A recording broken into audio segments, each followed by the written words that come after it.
Local and live, covering Franklin and Washington counties, it's Let's Talk Tri-State with Tiny and Katy. Welcome back to Let's Talk Tri-State, powered by Home Right Windows and Doors in Waynesboro, the right choice. Winner in the 2024 Best of the Tri-State. Now, 'tis the season. Hang on. Now, wait. No, because I have a better introduction. Oh, okay. Back with us, we have our most favorite FBI Chief of Staff for Counterintelligence turned certified holistic health coach, Holly Bertone, back with us. I was going to say about her seasonal name. I know, but I feel like that was better. We broke out the Holly early. Welcome back, Holly. Thank you. Thank you. We had such a great time with you, just kind of going over, just all encompassing what you do and what you are certified in. But we're going to really focus in on the holidays. Yes. And some of the outdated information that people have when it comes to weight gain around the holidays. So I'm going to let you start by just telling me what's some ineffective advice that people go by still. Yeah, and when you talk about weight gain, the average American gains 6 pounds over the holidays. So in those 6 weeks between Thanksgiving and New Year's, the average American gains 6 pounds, and about 1/3 actually just completely ignore their diet. So, and this is on top of, what we're already looking at in terms of trying to, get to a healthy weight, things like that. So I want to look at 4 different myths for what the experts try to tell us to do, but that actually don't work. So I want to poke holes in these. So myth number 1, this is the most popular one: eat before you go to the party. And I'm talking just a holiday party in general. You don't want to eat before you go to Thanksgiving. Right. Right. So, and the reason this isn't effective, and I want you to think about this. When you eat, like you say you eat dinner or something like that, typically you're going to be hungry 2 hours later. Well, guess where you're going to be 2 hours after you eat? Right, where all the food is. Yeah. Exactly. That's a good point. Exactly. And it's going to be festive. There's going to be a lot of people there. There's going to be all of these treats that are out. So you're going to want to indulge.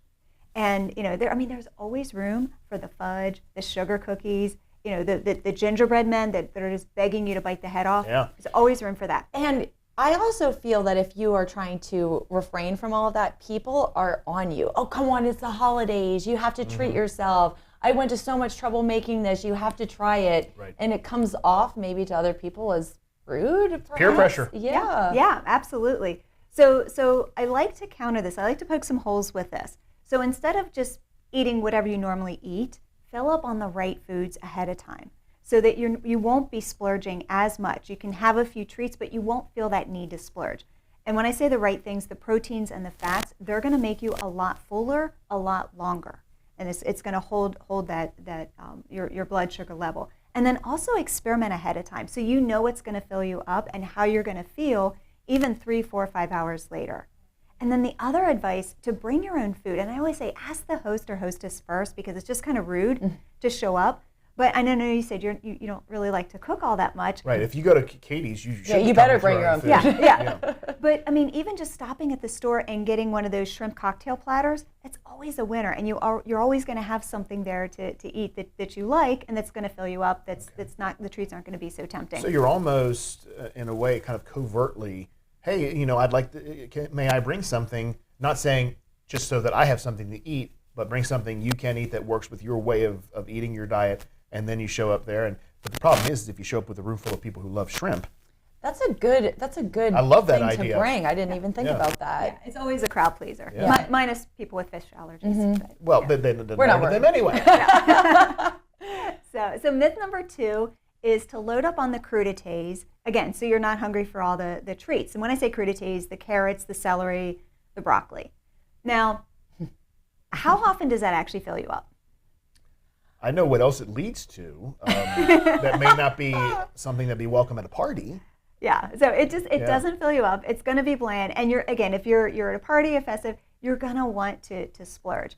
Not to mention the dips and the sauces that they always have with the crudité is going to be typically full of the inflammatory seed oils and not so great ingredients.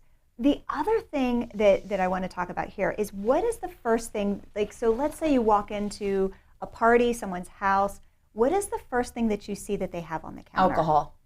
Alcohol, what else? Meat, cheese. Yeah, cheese, crackers, in addition to the crudité. So think about the order of your appetizers.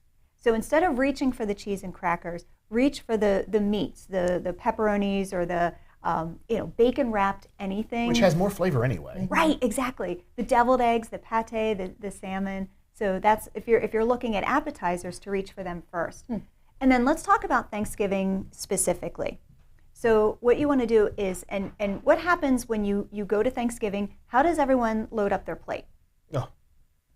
From the bottom up. Right, with everything. Yes. They just go around and put everything on their plate. Think of it this way. If you're really trying to, watch your weight and not really have that weight gain over the holidays, what you want to do is load up your plate first. The first round is going to be all meats and vegetables. So your turkeys, your hams, whatever vegetables they have. So load up your plate with that. Not with the mashed potatoes. Not yet. Not yet. Okay. And it takes about 20 minutes for your brain to actually get the signal that you're full. So if you time it right and it's a lively Thanksgiving dinner, 15, 20 minutes later, then you can reach for the mashed potatoes, the scallop potatoes, the sweet potatoes, the stuffing. Let me make sure I have this right, Holly. Yes. So start off with just the meats. Right. Meats Pretty and much. vegetables. Meats and vegetables. And then like mashed potatoes, like Katy said, which does not qualify as a vegetable, I understand. I would put them second. Starches, yes. But now, what if you put bacon in the mashed potatoes? Ooh, I would still put them second because it's primarily mashed potatoes. What if there are holes in this plan. What if there's Holly, chives in the mashed potatoes? That's true. I That's true. mean, and a good fat butter. Just saying. But that is a good point. It is a great It idea. is really difficult. That's the first thing I go for on Thanksgiving. Oh, I yeah. mean, that's. Whew. And I'm a stuffing fanatic. I love making it. I love eating it. I don't know which one I enjoy more, but the outcome is that that's one of the first things that's on my plate. Yeah. And I will. It doesn't matter what else. I could have filled it up. I'm like, whoops, forgot to bring out the stuffing.